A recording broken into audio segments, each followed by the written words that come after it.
Good evening, everyone, and welcome to another episode of Adoption Happy Hour brought to you by NAAP. We are the National Association of Adoptees and Parents, where it is our mission to unify the adoption community and elevate our diverse voices by promoting dialogue, understanding, and healing through education, awareness, and connections. I'm Marcie Keithley, joined with fellow executive members Beth Story and Jennifer Falsing in the Zoom room. We'd like to welcome everyone this evening. If you would please feel free to use the chat room to let everyone know where you're from and how you identify in the adoption constellation. And at this time, we were going to do a few housekeeping items before we turn it over to our guests.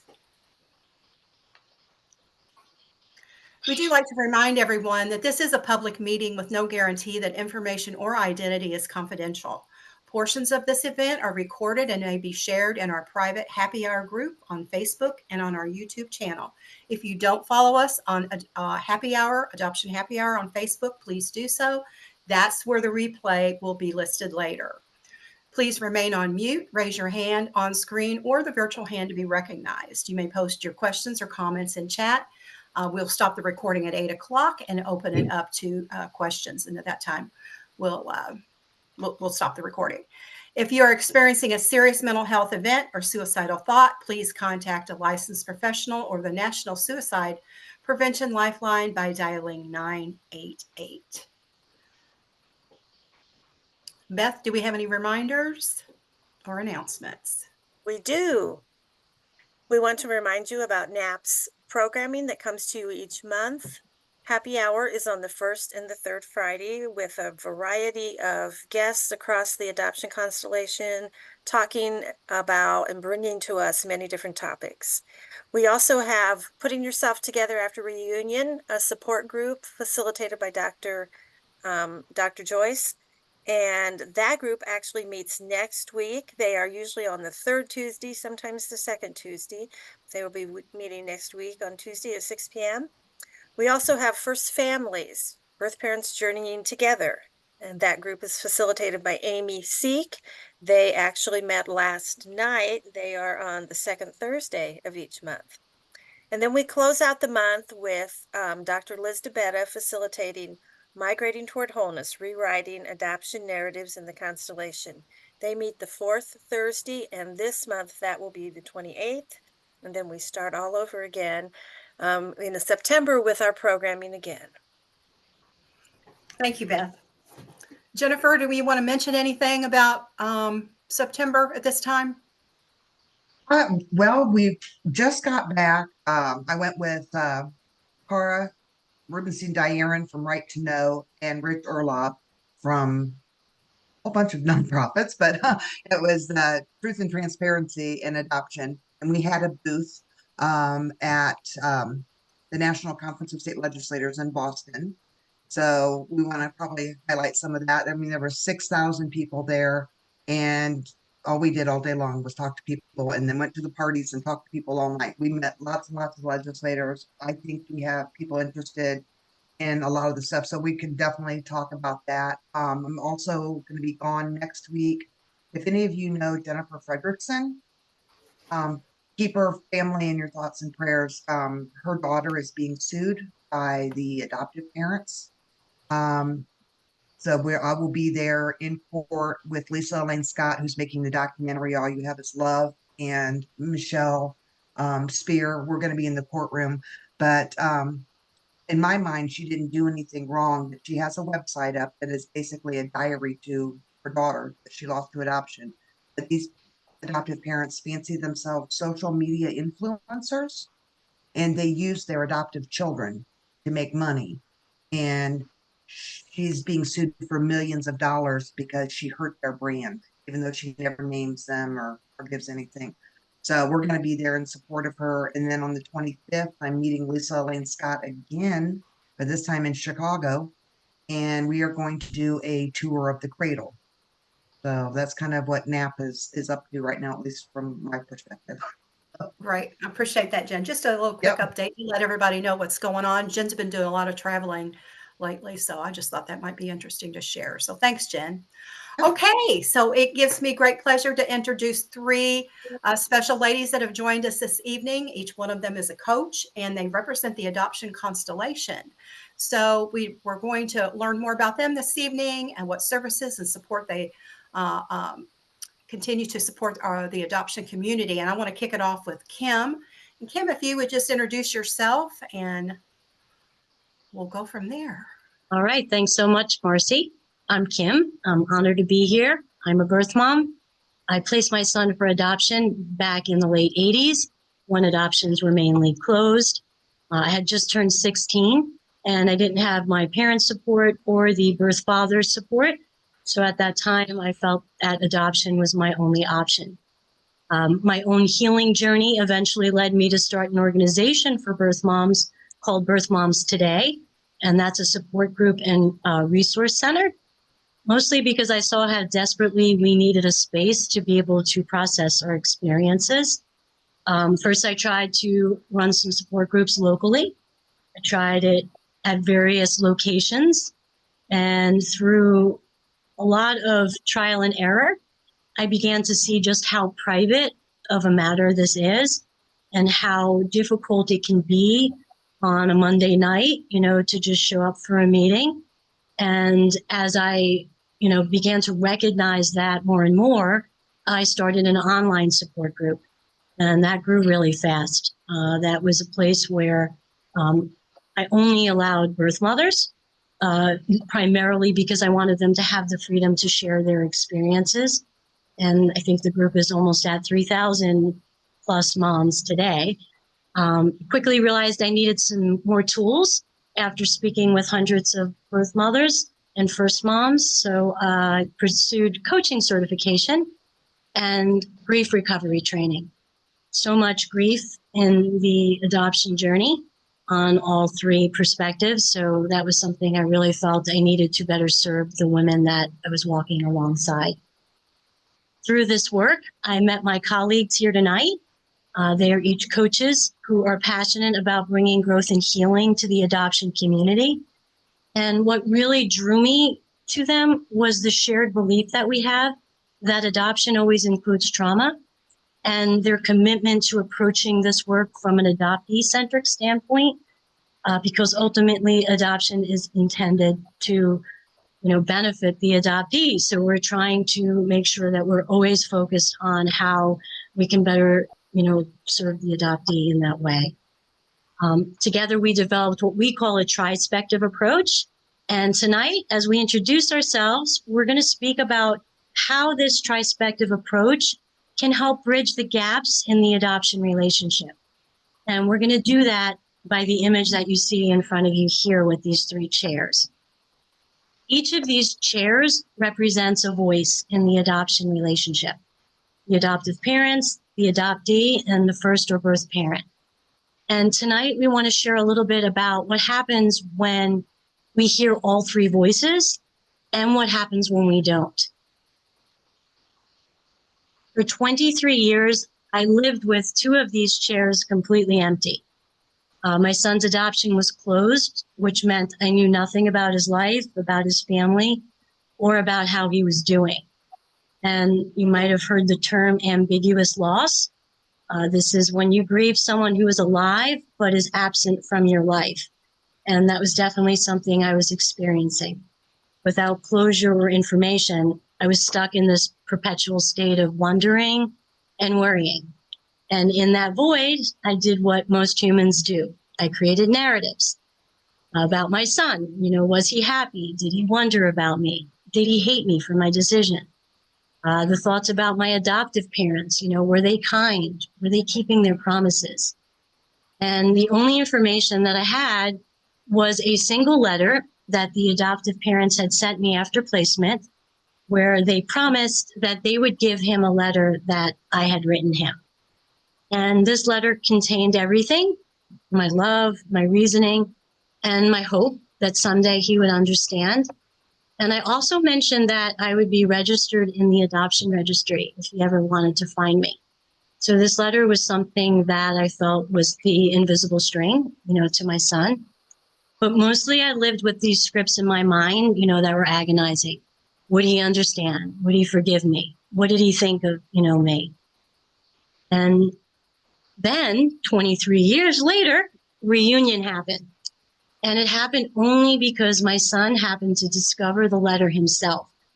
When he was a teenager, he came upon the letter and he photocopied it and quickly put it back where he had found it hidden. And I learned after 16 years of reunion that the adoptive parents to this day have never given him that letter, despite their promise. And thankfully, he found it by accident. But suddenly, these empty chairs had voices. Hearing my son's voice, seeing his face, feeling like a piece of my soul had returned to me. It was both beautiful and it was raw. It came with realities that I hadn't prepared for. I saw all the experiences that he had apart from me. I saw all the milestones that I missed and all the life that had happened in those empty years. Meeting his adoptive parents, when they got to sit in the chair, was definitely not what I imagined. I thought there'd be lots of hugs and gratitude. And instead, I was met with reminders that he was not her son. And this is an ongoing tension. That he was her son. And this is an ongoing tension that continues today. And 2 years ago, one of my other sons, who would have been his half-brother, he passed away. And his death is incredibly hard to live with. But as final as it is, I found that there's a strange mercy in that finality. I know the reality, I know the facts, and I can grieve with a certainty. And that is very different from ambiguous loss that I carried for 2 decades. The wondering, the imagining, and the not knowing. If my son and I had never reunited, that open wound would still be there to this day. I'm really grateful that these 2 brothers had the chance to meet and know one another. My son may not have been part of our family in the early years, but for the last 16 years, we've lived a lot of life together. We've built a lot of memories, we've shared milestones, and we created a connection that no amount of lost time can erase. And, here's what I've learned through all that. Even when the information wasn't what I hoped for, even when it was difficult or painful, it was still better than the not knowing. And the stories that I created in my head were often worse than the reality. Even when the reality was challenging, at least it was real. And I could work with real. I couldn't work with the void.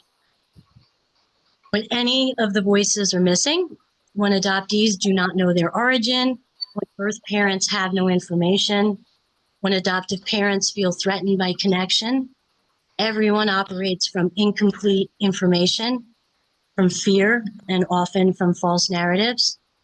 But when we can hear from all 3 perspectives, something shifts and a more complete picture emerges of what it really means to live out the adoption experience. It doesn't mean that every relationship will be perfect or even possible, but it does mean that we're making decisions that are based on truth rather than the stories that we tell ourselves in silence. Those 3 chairs are strong when they're all occupied, when all voices are heard, when the complete picture is finally revealed. And I'd like to invite my colleague next to share their experience from another chair in the triad. Hi. Hello, everyone. My name is Sharon Butler Obazee, and I'm an adopted person. I grew up in the same race adoption. Basically, it was a domestic adoption, and we had 4 siblings. And the environment was a little bit different because even though I was in the same race adoption, I was raised in a white space where there was no diversity. When I went out the front door, I left everything that related to who I am centrally and who our family was no longer in existence. And so that was kind of a struggle for me. In addition to that, my parents actually fostered children.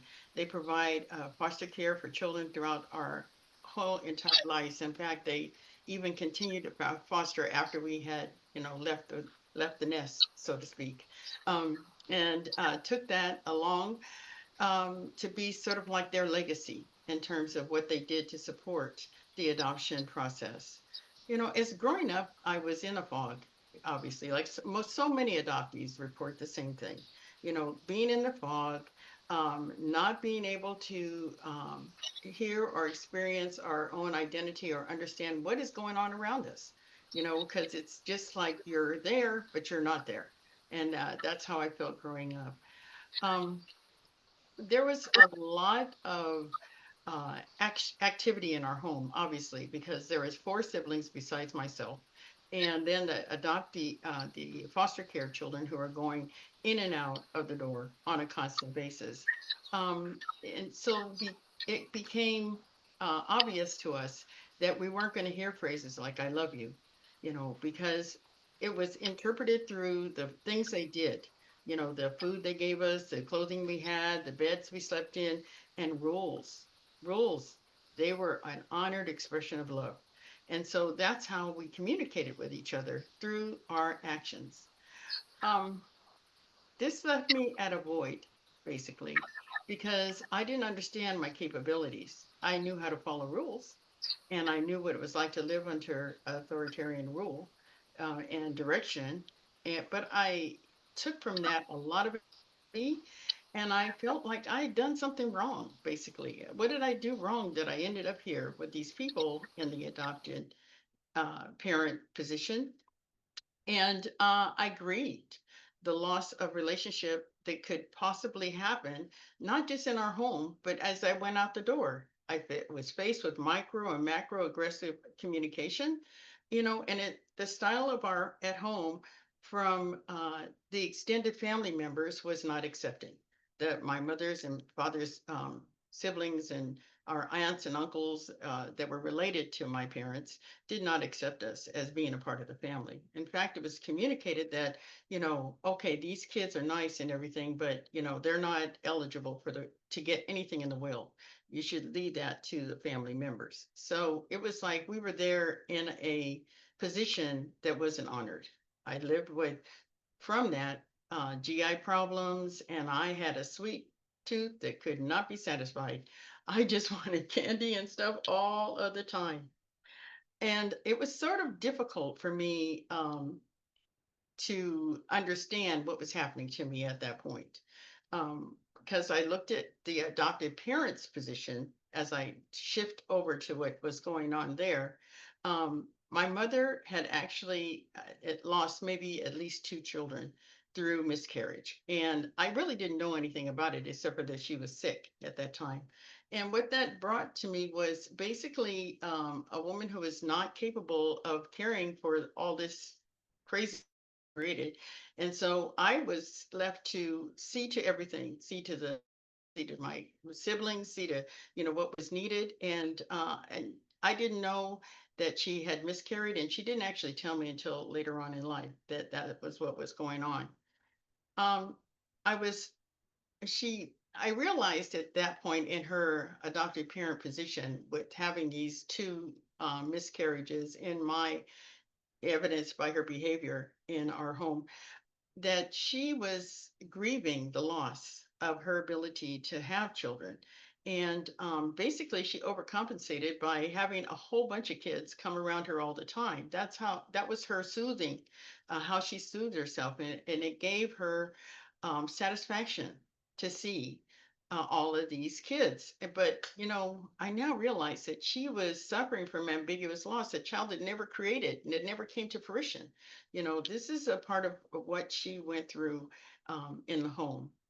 Um, she lived with love and trauma at the same time, and she grieved and wished the babies that she had lost had come into existence.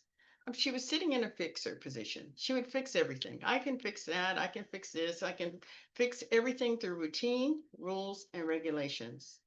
And she idealized the role of parenting, and she soaked up the compliments that all her friends and family and the social worker who admired her commitment provided her all the time, and basically overlooked the trauma her children experienced because she was so unaware. I wish she could be around now so that she could know exactly what is needed so that she could be the person that she longed to be. And shifting over to the birth parent position, you know, it's hard when you don't really know who your birth parents are. I was in a closed adoption, so I couldn't even imagine what these people might look like or be like. And I would sit in my chair and then wonder if, this person, a stranger in the store, could potentially be my parents, or if someone who called my mom on the phone was someone looking for me. These kinds of things went through my brain, and the reality for me was that I felt I did not have the right to know. I didn't have the right to understand where I came from or my origin. And I just basically sat in that position until my parents passed. Once they had passed, I felt, okay, it's time for me to take my arms around this whole situation that has been empty and been very ambiguous for me, um, and experience what it would be like to actually know the people who brought me into this world. And so at age significant, some age, anyway, I decided I would try and find out, a little bit more about myself. Um, and the process was that I learned about who my mother was first, that she had passed away before I had a chance to meet her. And in discussions with my siblings, her children, that she did keep at home and who she raised with her husband, I learned that she had been criticized her entire life. She was reprimanded for her second pregnancy. I have one older brother who is also, he's deceased. And basically, her parents were from the South, or my grandparents, I guess, were from the South, and in Tennessee, where there was a lot of colorism, which means lighter skin is frequently idealized. So she was dark, like me, and the bias that came about because of her skin color from her own parents who berated her, was paramount for them, and it's what the suffering that she lived in while she was going through my pregnancy and most of her childhood. She just wasn't loved in the way that most children are loved by their parents.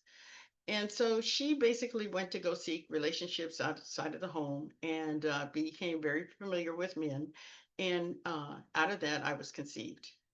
She was forced by her parents to place me in Children's Home Society. And she was also driven by her own rationalization. Now, I knew about this and I knew about her suffering because of my siblings, which on her side, I was so pleased to get to know. But I observed over time her decision, that the decision that she made was actually forecasted in truth, because my adult siblings, I'm the oldest of everybody, by the way, have all either passed away or diagnosed with chronic illnesses. They're not healthy people. And so I look at the real life example of the impact of an adverse childhood experience. And so she felt like placing me would probably be the best thing for me. Except that I lived through that life not knowing that. Had I known her, it might have been different for me in terms of how I reflect back on her. Now, so many times, especially in people of color, Black people homes, there's no father, but I have a father too. So I'm going to talk a little bit about him. Yes, I was able to engage with him before his passing. I actually met him at age 95, which was amazing to me. I actually went to I did DNA, found out who my family members were, and I actually had a chance to interact with my biological sister, who I still remain very close to today. I sat down on her couch and I said, oh, it's so good to meet you. I'm so happy. And we were engaging. And just the idea of having a one-on-one conversation with somebody who I was biologically related to. Anyway, she said, "Oh, I'm sure you'd like to meet your father." And I said, "Oh yeah, that would be great. I'm thinking I'm going to have to fly somewhere, or at least walk, take a trip to some distant place." And I said, "Yeah, where is he?" And she said, "Oh, he's around the corner." Can imagine? I was sitting on the couch and then I was sitting under the couch. I was like so amazed. I couldn't believe it. But I was so happy to meet him. And unfortunately, he had been his behavior had been limited because he had had a stroke, And so I was, basically having a chance to meet somebody who was somewhat impaired, but who was still welcoming. So that was a wonderful experience. And then, of course, there were his 5 children. Now, that was a task in gymnastics because they were different kind of people. They basically ended up rejecting our relationship, except for that one sister I told you about. All the rest of them were like, they interpreted and made me feel like I was an outsider and shouldn't be there. So this was very painful for me and very unwarranted. Our relationship with that sister I spoke of is solid. She and my father were very close, and there's a lot of similarities between the fact that she was not in a home for the first 3 years of her life, and that her dad was her best friend. Since my adoption was a secret and my birth mother kept it a secret from her children, her family, except for her parents, and from my father, he had limited information about me. He didn't even know I existed. So, that was what it felt like and looked like to interact with my father. And I think about him, because it was the ending phase of his life, that he didn't have a chance to see me come into the world, but I had a chance to see him go out. I spent the last few weeks of his life with him, and it was very rewarding in terms of my identity and the understanding of who I was and where I got my strength from.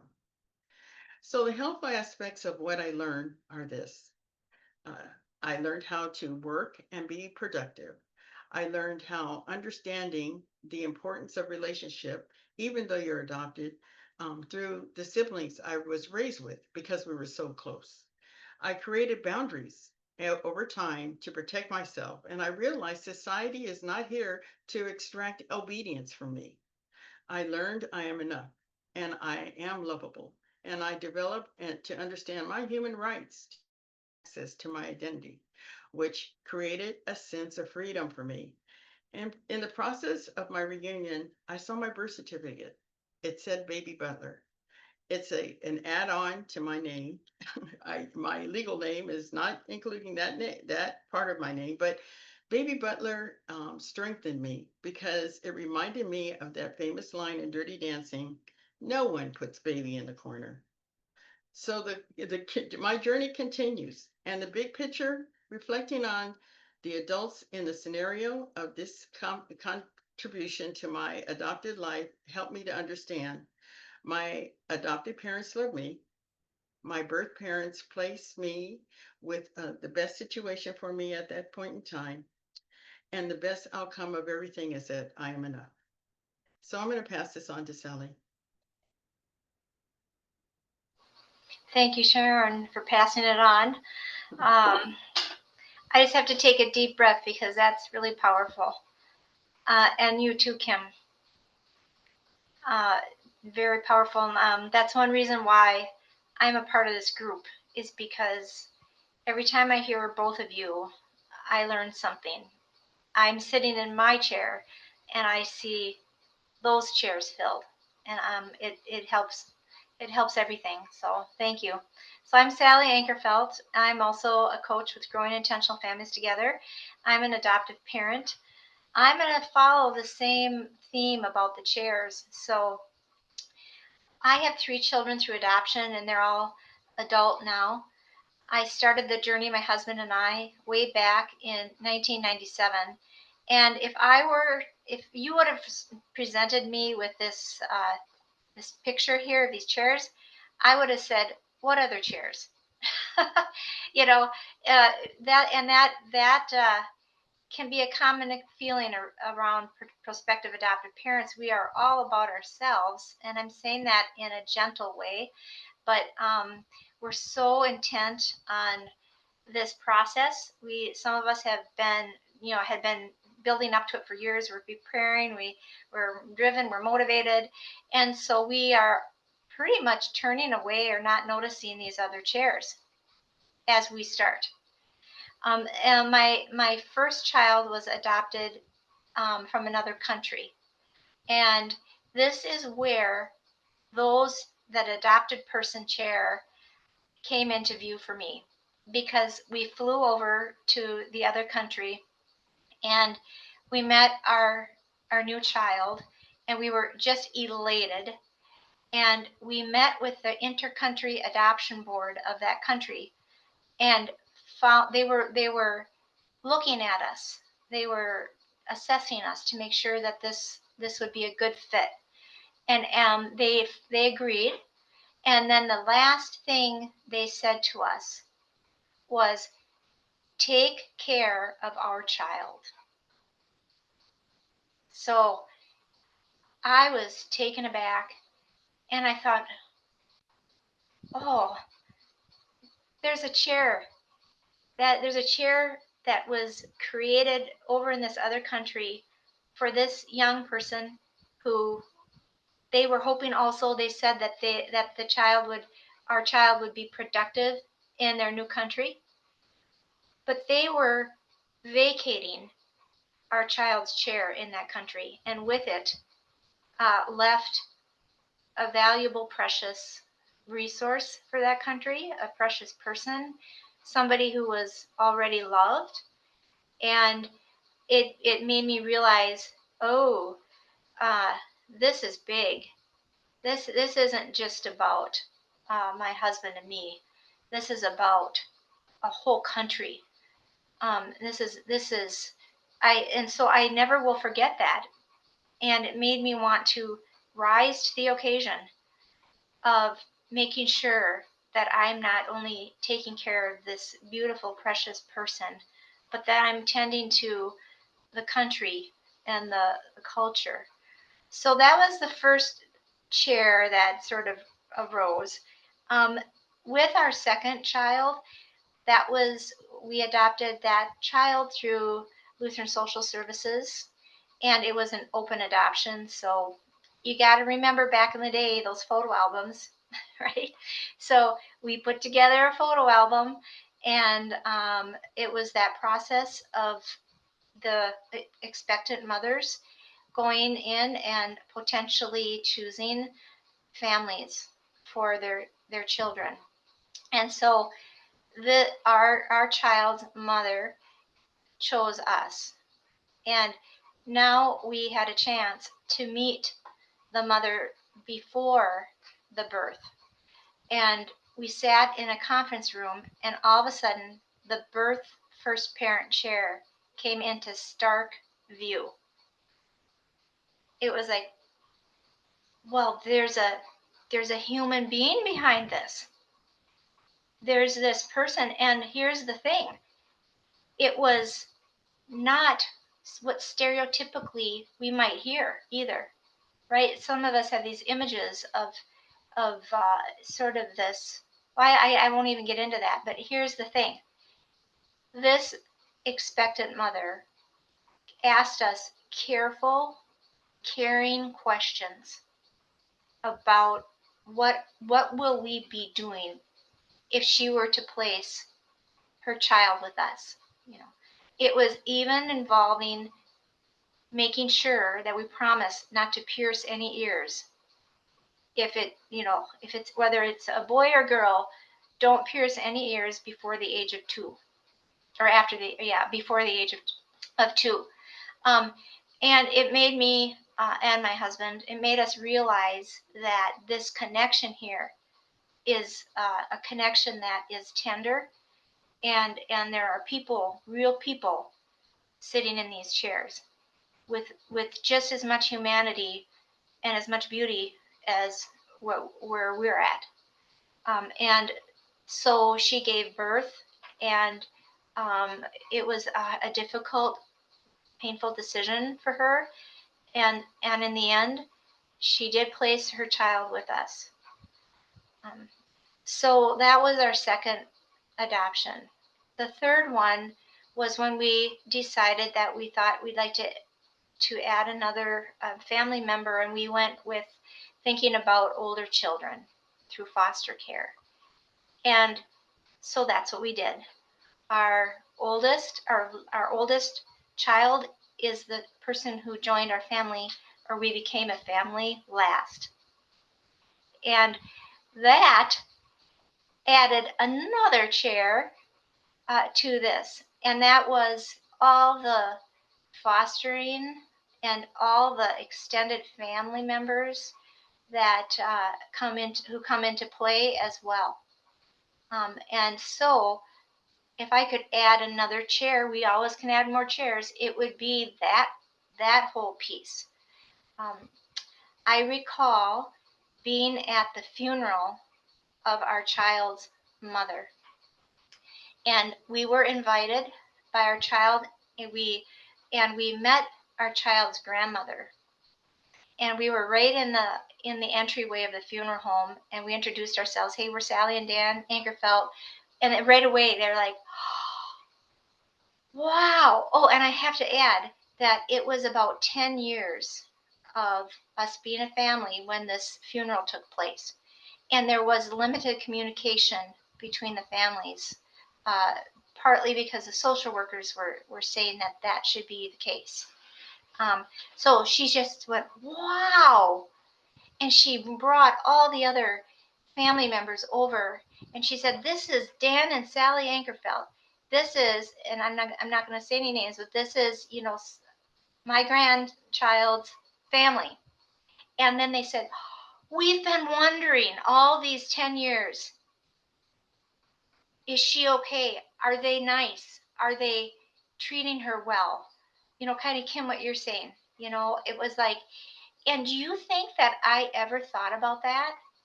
I'll just be totally vulnerable here, because of course I'm a nice person.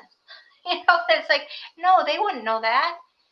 They wouldn't know that. And it opened up a whole new relationship.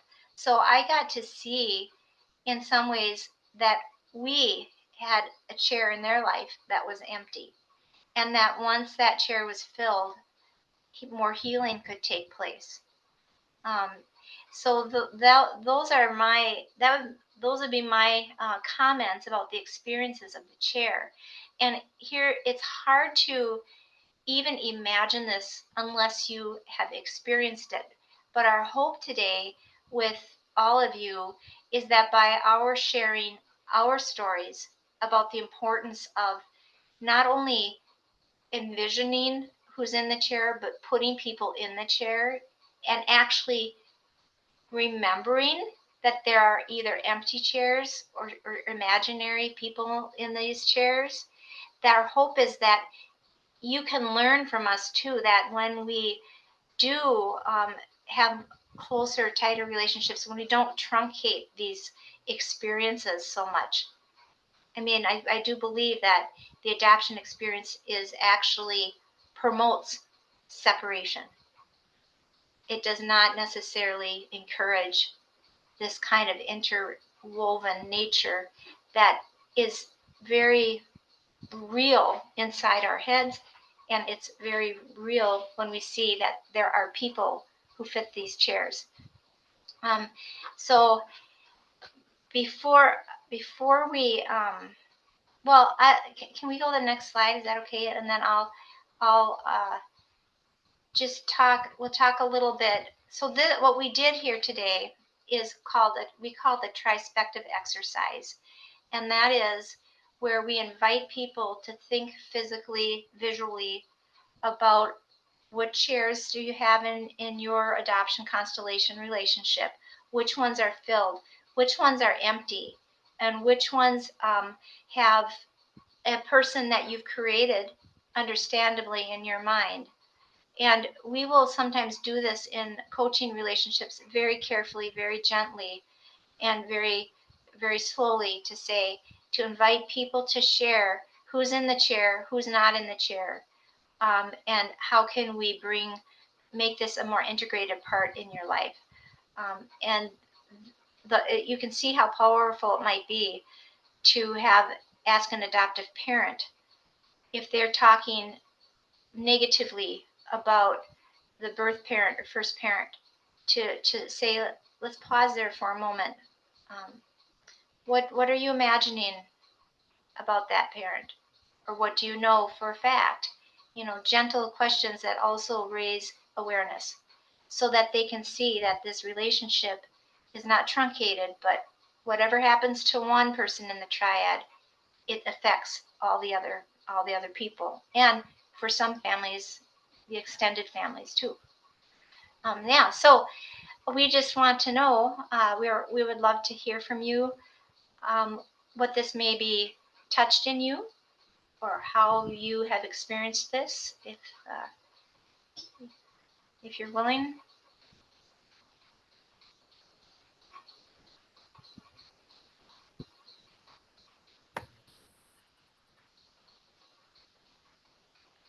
I think you're muted, Marcie.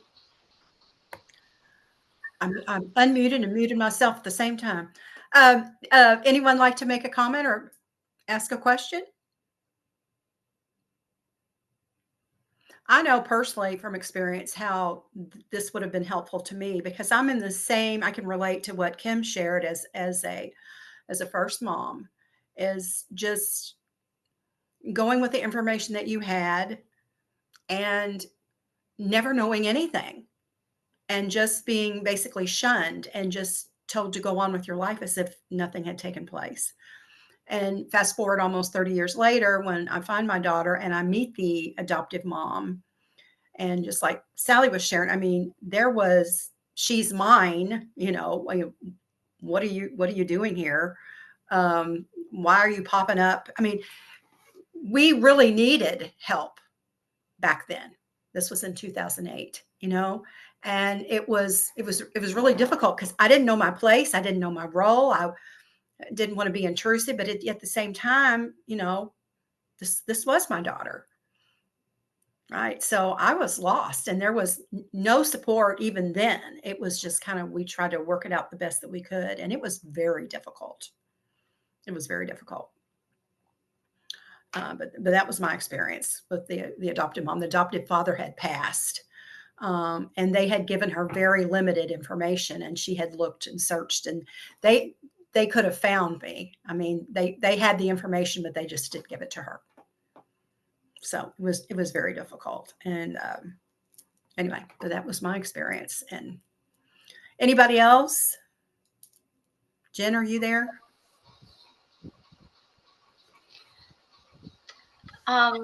Okay, so yeah, thank you, Marcie.